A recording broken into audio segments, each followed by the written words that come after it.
হে বন্ধু, কোন অবস্থায় কখন জানি আপনার আমার মালাকুল মউতটা হাজির হইয়া যায়। সময়ের ব্যাপারে আল্লাহ আপোষ করে না, জায়গার ব্যাপারেও আল্লাহ আপোষ করে না, মওতের ব্যাপারেও আপোষ করে না। হে বন্ধু, যে অবস্থায় থাকি না কেন, কসম খাইয়া বলছি, আপনার শেষ মুহূর্তের আমলটা লইয়া, জীবনের আমলটা লইয়া কবরে যাওয়া লাগবে, ঠিক কিনা?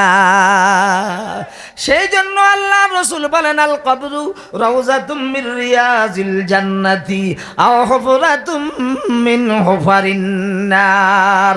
উম্মতেরা রে, 60 70 80 90 100 বছর আমি আল্লাহ যারে যেই পরিমাণ সময় দিছি, হায়াত দিছি, এই হায়াতের জিন্দেগিতে থাইকা যে যে আমল করেছ, কাজকর্ম করেছ, তোমার জীবনের কাজকর্মের বিনিময়, তোমার জীবনের আমলের বিনিময়, হয়তো তোমার কবরটা তোমার জন্য জান্নাতের বাগিচা হবে, শান্তির জায়গা হবে, আর না হয় তোমার জন্য জাহান্নামের আগুনের গর্ত হবে, অশান্তির জায়গা হবে।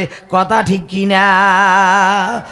আল্লাহ যারে পছন্দ করে না, আল্লাহ যাকে ভালোবাসে না, আল্লাহ যার কল্যাণ, কামিয়াবি, সফলতা চান না, এই লোকটা কখনো দিনের রাস্তায় আসতে পারে না, ভালো আমল করতে পারে না, ভালো কাজ করা সম্ভব হয় না, ঠিক না বে ঠিক?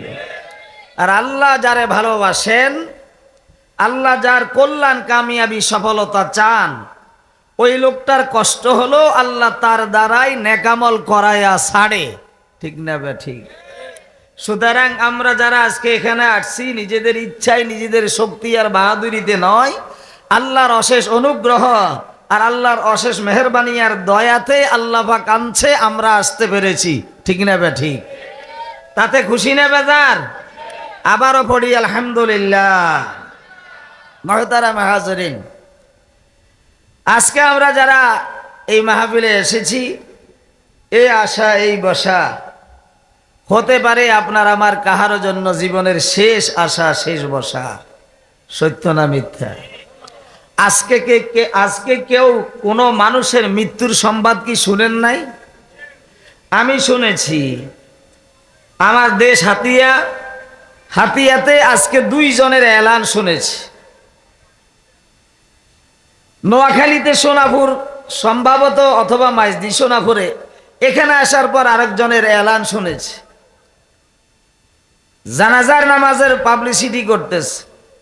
তো আমরা যারা আজকের এই ময়দানে এসেছি, মাহফিলে এসেছি, এমনও তো হতে পারে আজকে এই এশারের নামাজের শেষ মাহফিল থেকে যায় আমরা ঘুমাবো, আর আগামীকাল ফজরের আগেই হইতে পারে আমার মৃত্যুর সংবাদ বের হতে পারে, ঠিক না বা ঠিক? তাহলে আজকের এই বসা আপনার আমার জীবনের শেষ বসা, তাতে কি সন্দেহ আছে? এমত অবস্থায় মালাকুল মউত এখানে আসতে পারে কি পারে না? যারা রাস্তায় আছেন, দোকানপাটে আছেন, মৃত্যুটা কি ওই জায়গায় যেতে পারে না? জোরে কন। 3টা বিষয়ে বন্দার সাথে আল্লাহ আপোষ করে না। কয়টা বলতাম নাকি? কয়টা? 1 নম্বর, ম্যান ইজ মর্টেল, কুল্লু নাফসিন যায়কাতুল মাউত সুম্মা ইলাইনা তুরজাউন। যত প্রকার প্রাণী আছে, সকল প্রাণী বলতেই মৃত্যুর শরাবের পানি পান করতে হবে, মরণশীল। কেউ মরার হাত থেকে বাঁচতে পারবে? তাহলে মরার ব্যাপারে, মৌতের ব্যাপারে আল্লাহ কাহারও সাথে আপোষ করে না। 2 নাম্বার, সময়ের ব্যাপারে।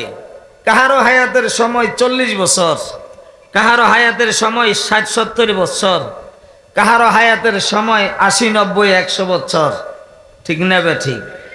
এই সময়ের ব্যাপারে আল্লাহ পাক কাহারও সাথে আপোষ। এখন আমাদের দেশে চেয়ারম্যান হয়, মেম্বার হয়, এমপি হয় কি হয় না? যারা ক্ষমতায় আসে, একজন চেয়ারম্যান ক্ষমতায় থাকে কয় বছর? আরে জোরে বলেন না।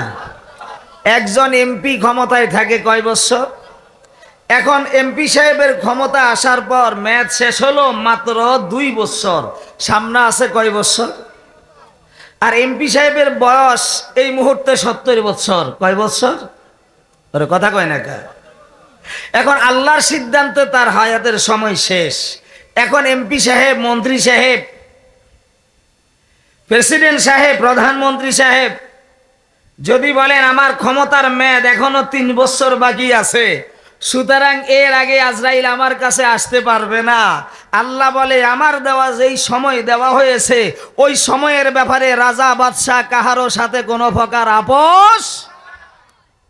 3 নাম্বার, মানুষ বাড়ি থেকে বের হয় রাস্তায় মারা যায়, গাড়িতে অ্যাক্সিডেন্ট হয়ে হুন্ডায় অ্যাক্সিডেন্ট হয়ে মারা যায়, যায় কি যায় না? নৌকা ডুবে লঞ্চ ডুবে মানুষ মারা যায়, চা দোকানে বসে খাইতে বসে মারা যায়, ঘুমের মধ্যে মারা যায়, ঠিক না বে ঠিক? আপনাদের এই অঞ্চলের লোকেরা কি চট্টগ্রাম ঢাকায় মরে না? বিদেশের বাড়িতে, আমেরিকাতে, রাশিয়াতে, আবুধাবিতে।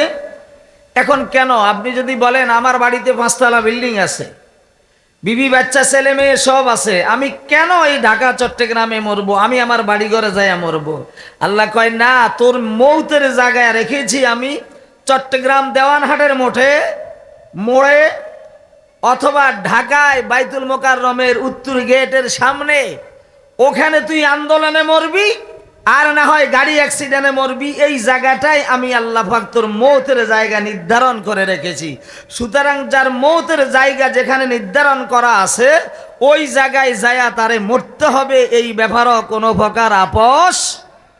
এবার এই কথাটা বুঝাবার জন্যেই আমি একটা জালেম বাদশার ঘটনা বলে থাকি প্রায় জায়গায়। এক দেশে ছিল এক জালেম বাদশা। কি বাদশা? মনোযোগ আছে আপনাদের? কি বাদশা? জালেম বাদশা কারে বলে? যে জাতির উপরে, দেশের উপরে, জনগণের উপরে জুলুম করে, এইটাই হলো জালেম বাদশা, ঠিক না বা ঠিক?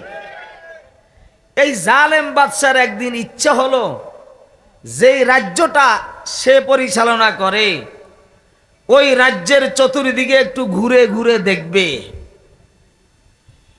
তো একজন বাদশা, একজন রাজা একটা রাজ্যের চতুর্দিকে ঘুরতে হলে তার নিরাপত্তার দরকার আছে কিনা? ওই রাজ্যের চতুর্দিকে নিরাপত্তা বাহিনী মোতায়েন করা হলো। রাস্তার মোড়ে মোড়ে, পয়েন্টে পয়েন্টে আর্মি, বিডিআর, সেনাবাহিনী, র্যাব বাহিনী, চিতা কোবরা অস্ত্রে শস্ত্রে সজ্জিত করা হলো। নিরাপত্তার কাজ কমপ্লিট হওয়ার পর এই জালেম বাদশাহ বিরাট একটা উঁচু মানের ঘোড়ার উপরে সাওয়ার হইয়া পা পা করে রওনা হলো রাজদরবার থেকে। রাজদরবার থেকে সামান্য পথ যাওয়ার পর হঠাৎ করে দেখলো এলোমেলো চুলদাড়িওয়ালা একটা পাগলা জালেম বাদশার ঘোড়ার সামনে দাঁড়ায়া ঘোড়ার লেগাম ধরে টান মারলো, থামাও। এই কথাটা বলার পর জালেম বাদশার কলিজা কাঁপা আরম্ভ হয়ে গেল। কি ব্যাপার? এই পাগলাটা কই থেকে আসলো? নিরাপত্তা বাহিনী তো চতুর্দিকে ঠিক মতোই আছে, আর্মি, বিডিআর, সেনাবাহিনী, র্যাব, চিতা কোবরা সব ঠিক মতো আছে, এই পাগলা ঢুকলো কই থেকে? আশ্চর্য হয়ে গেল। শূন্য সামন্তরা বলে, বাদশা সাহেব অনুমতি দেন, পাগলাটারে সাইজ কইরা দি। বাদশা বলে, একটু থামো, আমি পাগলাটার একটু নাম ঠিকানা পরিচয়টা নিয়ে আনি। হে পাগলা, বলো তোমার নাম ঠিকানা কি, বাড়িঘর কোথায়, তোমার পরিচয়টা দাও। পাগলা বলল, হে জালেম বাদশাহ, নাম ঠিকানা বলার মতো সময় আমার হাতে নাই, তোমার কানটা আমার মুখের সাথে লাগাইয়া দাও, কানে কানে 2টা কথা বলে আমি বিদায় হয়ে যাব। জালেম বাদশাহ এবার তার কানটা পাগলার মুখের সামনে যখন লাগাইলো, এবার পাগলা বলে, ও জালেম বাদশাহ, আমি দুনিয়ার কোনো পাগল নই, আমি হলাম আল্লাহর পাঠানো মালাকুল মউত আজরাইল আলাইহিস সালাতু ওয়াস সালাম। জালেম বাদশা যখন এই আওয়াজ শুনলো কলিজা কাঁপা আরম্ভ হয়ে গেল। হে আজরাইল, তোমার হাতে ধরি, পায়ে ধরি, রাষ্ট্রীয় ক্ষমতায় ছিলাম, অগোছালো অনেকগুলি কাজকর্ম আমার হাতে আছে, সামনে যাইতে দিও না, আমার একটু পিছনে যাইতে দাও, অগোছালো কাজগুলি আমি একটু গোছায় আনি, তারপর আমার জানটা বাহির কইর।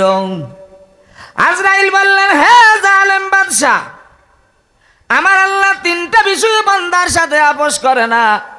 1 নম্বরে মতের ব্যাপারে কারোর সাথে আপোষ নাই, 2 নম্বরে সময়ের ব্যাপারে কারো সাথে আপোষ নাই।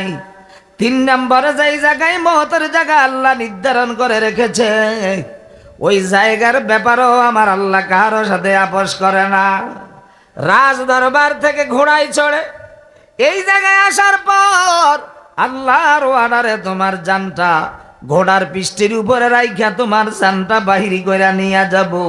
একটা কদম সামনেও যাইতে দেওয়া হবে না, একটা কদম পিছনেও যাইতে দেওয়া হবে না। তুই ঘোড়ার পিষ্টে থাকবি আর কথার মধ্য দিয়ে আমি তোর জানটা বাহিরি কইরা নিয়ে যাব।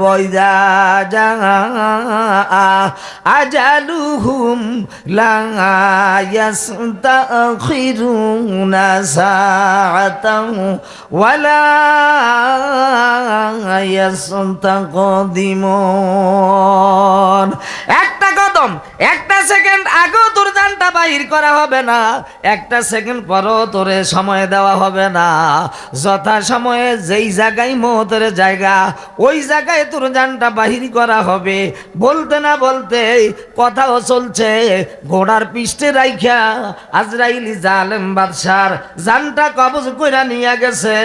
হে বন্ধু, চৈত্র বৈশাখ মাস আসলে যেমন বাতাস শুরু হলে গাছের মাথা থেকে শুকনা শুকনা লাকড়ি ঢাল ঘুলা ভেঙ্গে ভেঙ্গে জমিনে পড়ে, তেমনি ভাবে ওই জালেম বাদশাহ মুহূর্তের মধ্যে মরা লাশ হইয়া গোড়ার ভিড় হতে জমিনে পড়ে যায়। বাইরে আমার বলার উদ্দেশ্য হলো আজকে যারা রাস্তায় আছেন, দোকানপাটে আছেন, হে বন্ধু, কোন অবস্থায় কখন জানি আপনার আমার মালাকুল মউতটা হাজির হইয়া যায়। সময়ের ব্যাপারে আল্লাহ আপোষ করে না, জায়গার ব্যাপারেও আল্লাহ আপোষ করে না, মওতের ব্যাপারেও আপোষ করে না। হে বন্ধু, যে অবস্থায় থাকি না কেন কসম খাইয়া বলছি আপনার শেষ মুহূর্তের আমলটা লইয়া, জীবনের আমলটা লইয়া কবরে যাওয়া লাগবে, ঠিক কিনা? সেই জন্য আল্লাহ রাসূল বলেন, আল কবরু রাউযাতুম মির রিয়াজিল জান্নাতি আও হুফরাতুম মিন হুফারিন নার। উম্মতেরা রে, 60 70 80 90 100 বছর আমি আল্লাহ যারে যেই পরিমাণ সময় দিছি, হায়াত দিছি, এই হায়াতের জিন্দেগিতে থাইকা যে যে আমল করেছ, কাজকর্ম করেছ, তোমার জীবনের কাজকর্মের বিনিময়, তোমার জীবনের আমলের বিনিময় হয়তো তোমার কবরটা তোমার জন্য জান্নাতের বাগিচা হবে, শান্তির জায়গা হবে, আর না হয় তোমার জন্য জাহান্নামের আগুনের গর্ত হবে, অশান্তির জায়গা হবে। কথা ঠিক কিনা মুসলমান ভাইরা আমার? অন্য হাদিসে আল্লাহ রাসূল বলেছেন, মানুষ যে আমলের অভ্যাস করে দুনিয়াতে ওই আমল লইয়া কবরে যেতে হয়। আপনারা শুনেও থাকতে পারেন, এরে বন্ধু, মানুষের আমল লইয়া মানুষ কবরে যায়, এই কথাটা বুঝাবার জন্য বলছি। একজন আল্লাহর ওলির অভ্যাস ছিল তাহাজ্জুদ নামাজ পড়া। বলেন নাকি? আরো জোরে কোন। আল্লাহর ওলি প্রতি রাত্রে উইঠা, শেষ রাত্রে উইঠা তাহাজ্জুদ নামাজ পড়তেন। যেই দিন আল্লাহর ওলি দুনিয়া থেকে বিদায় হয়ে যাবেন, বিবি ছিল আবেদা, জাকেরা, শাকেরা, সাবেরা, বিবি ছিল আল্লাহওয়ালা। বিবিরে ডাইকা ডাইকা বলে, বিবিরে, এই 50 60 70 বছরের জিন্দিগিতে দাম্পত্য জীবনে কোনোদিন তুমি ভুল করো নাই, আজকেও তুমি ভুল করবা না। আমার অজুর পানি তৈয়ার করে আমার পাশে রাইখা দিবা, আমি শেষ রাত্রে উইটা আমার আল্লাহর কুদরতি পায়ের উপরে সেজদা দেব। বিবি সুন্দর কইরা স্বামীর জন্য অজুর পানি তৈয়ার করে গরম কইরা স্বামীর পাশে রেখে দিলেন। আল্লাহর ওলি ওই রাত্রে দুনিয়া থেকে বিদায় হইয়া গেল। সকালবেলায় কবরস্থ করার পর ওই কবরে যখন ওই আল্লাহর বান্দারে, আল্লাহর ওলিরে ঘুম থেকে উঠানো হলো, ঘুম ভাঙানো হলো, ফেরেশতারা যখন তাকে উঠালো, আল্লাহর ওলি দুনিয়ার ঘরের মতো এইভাবে ডান দিকে হাতটা বাড়ায়া পানি পানি ঘরে ডাক দিছে, বিবিরে, 50 বছরের জিন্দিগিতে তুমি ভুল করো নাই, আজকে কেন ভুল করলা? ঘুম থেকে উইঠা তো আমি আমার অজুর পানি পাই, আজকে কেন অজুর পানি খুঁজে পাচ্ছি না? কোথায় গেলা তুমি আমার অজুর পানি? কই, কখন আমি আমার আল্লাহর কুদরতি পায়ের উপরে সেজদা দেব? এই কথা বলে আল্লাহর ওলি পানি তালাশ করতেছে। আল্লাহর ফেরেশতারা ডাইকা কয়, আল্লাহর ওলি রে, তুমি মনে করেছো এটা দুনিয়া? নাই, এটা দুনিয়াই না, এটা হলো আলমে বরসাক, এটা হলো কবর। এখানে বিবি আসবে না, তুমি লোটা ভরা পানিও পাবা না। যা আল্লাহর ওলি দুনিয়ায় থাকতে যে আমল করেছ ওই আমল লইয়া কবরে এসেছ। তোমার আমলের বিনিময় আল্লাহর নবী হাদিসের ব্যাখ্যা অনুযায়ী তোমার কবরটা আল্লাহর জান্নাতের বাগান হইয়া গেছে। যদি আল্লাহর ওলির তাহাজ্জুদের আমল কবরে যায়, যেই লোকটা তাস খেলতে খেলতে মারা যাবে, মদ আর গাঁজা খাইতে খাইতে মারা যাবে, জেনাবে বিচারি করতে করতে মারা যাবে, ওই লোকটার জেনাবে বিচারি তাস জুয়া মদ গাঁজা ওগুলা মনে হয় দুনিয়ায় থাইকা যাবে। কথা কোন? আল্লাহর ওলি তাহাজ্জুদের আমল যদি কবরে যায়, আরে যেই লোকটা মদ আর গাঁজা খাইয়া আর জেনা অবস্থায় মারা যায়, ওই লোকটার জেনার আমলটাও কবরে যাবে, তাসের আমলটাও কবরে যাবে। যাবে কি যাবে না? কথা কয় না, যাবে কি না? যাবে কি না? যেমন মনে করেন আমাদের দেশের ছেলেরা সকাল বেলায় বের হয়, সারাদিন দোকানপাটে রাস্তাঘাটে টিভির পর্দায় বসে বসে সময়টা নষ্ট করে, আবার রাত্রি বেলায় যায়, আবার সকাল বেলায় দোকানে যায়, দোকানে যায় পায়ের উপরে পাও দিয়া সিগারেট মুখে লইয়া ধোঁয়া ছাড়তে থাকে, মাস্তান মার্কা মোষ, ভাল্লুক মার্কা চুল মাথায়, চোখে আবার গগজ লাগায়। কেউ আওয়ামী লীগের ক্যাডার, কেউ বিএনপির ক্যাডার, কেউ ওই দলের নেতার খেতার তেনা, কেউ এই দলের নেতার খেতার তেনা, আছে না নাই? দোকানে বৈশা বৈশা চারও অর্ডার দেয় আর সিগারেটের ধোঁয়া ছাড়ে। টিভিওয়ালারে চা দোকানদারের বলে সাউন্ড বাড়াইয়া দে। এরে বন্ধু, দেখতে নেতা নেতা ভাব দেখা যায়, 5 মিনিটে হাসিনারে ক্ষমতা থেকে নামায়, 5 মিনিটে খালেদারে বসায়, 5 মিনিটে খালেদারে নামায়, 5 মিনিটে হাসিনারে আবার ক্ষমতায় বসায়। অথচ খবরে নিলে দেখা যাবে নেতা সাহেবের বাড়িতে দুপুর বেলার ভাতের চালও ঠিক মতো নাই। ঠিক কিনা? এরকম নেতা আপনার এলাকায় আছে না নাই? আরো জোরে কন্যা খা। সিগারেটের ধোঁয়া ছাড়ে, বাবার সমবয়সী মুরব্বী বাসা, মসজিদের ইমাম সাহেব হুজুর পাশে বসা, কার মুখের দিকে ধোঁয়া ছাড়ে একটুও চিন্তা করে না। এখন মুরব্বীরা কয় ছেলেটা তো নেতা নেতা ভাব দেখা যায়, কার ছেলে জানি, বাড়ি ঘরে কোথায় জানি, কেমন কেমন লাগে দেখি, আসলে ছেলেটারে চিনা যায় কিনা। মুরব্বীরা মাথাটারে বাঁকা কইরা দেখে, আরে এটা তো দূরের কোনো ছেলে নয়, এটা তো অন্য জায়গার কোনো নেতা খেতা তেনা নয়। আমাকে গ্রামে যে রিক্সা চালায় কুদ্দিচ্ছা, এটা তো কুদ্দিচ্ছার ফোলা না রে। কথা কয় না? কথা কয় না কা? এটা তো কুদ্দিচ্ছার ফোলা, ওই যে রিক্সা চালা। এরে বেটা, আজকে বুঝি নেতা হইছ, তুই কার ফোলা কার নাতি আমরা বুঝি তোরে চিনি না। তবে সময় খারাপ, সময়ের কারণে তোর কিছু বলা যায় না। কথা ঠিক কিনা? এরকম কিছু ক্যাডার খুডার আপনাকে এলাকায় নাই মনে হয়।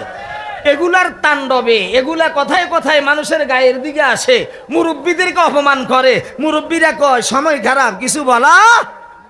তবে তুই কার ফল? আমরা তো তোরে ভাড়া করে চিনি। চিনে না? চিনে না? বাহার রঙে কে খাই যাম আমি ভোস মানান্দি দা কত আমি সেনা সাম। হে বন্ধু, তুমি যত রং বেরঙ্গের পোশাক পরো আর যত রং বেরঙ্গের নেতার খেতা সাজো না কেন, তুমি কত নম্বর নেতার খেতার তেনা, আমার আল্লাহ তোমারে ভালো কইরা চিনে। কথা ঠিক কিনা? এই না প্রমাণ সারাদিন বক বক বক বক করে, রাত্রে 12টা 1টায় বাড়িতে যাই, কয় বিবি রে ঠিক মতো টিভির চাবি আর টাসের প্যাকেট ট্যাকেট রাইখো আমার মাথার পাশে। এই না ফরমান যদি মারা যায়, কবর যাওয়ার পর এইভাবে তালাশ করবে, বিবি রে আমার টাস কোথায়, টিভির চাবি কোথায়, এরে আমার টাচ মোবাইলটা কোথায়। ফেরেশতারা বলবে না ফরমান খাওয়াইলেও আল্লাহ, ফাইলেও আল্লাহ, চোখগুলি আল্লাহর দেওয়া, হাত পাও আল্লাহর দেওয়া, রিজিক দিলেও আল্লাহ, লালন পালন করলো আল্লাহ। আল্লাহ আল্লাহর নবীর সাথে যোগাযোগ নাই, বিবির কাছ থেকে টাঁসার, এখানে তুই টিভির চাবি তালাশ করস। ও না প্রমাণ, এইটা দুনিয়ায় না, এটা হলো আলমে বরসাক, এটা হলো কবর। এখানে বিবি আসবে না, টাঁসের প্যাকেটও পাবি না, এখানে সিগারেটের প্যাকেটও পাবি না। যা না প্রমাণ, দুনিয়ায় থাকতে যে আমল করেছ সে আমল লইয়া কবরে এসেছ। আল্লাহ নবীর হাদিসের ব্যাখ্যা অনুযায়ী তোমার জীবনের আমলের বিনিময় তোমার কবরটা তোমার জন্য জাহান্নামের আগুনের ঘর তো হয়ে গেছে। নাউজুবিল্লাহ বলেন না।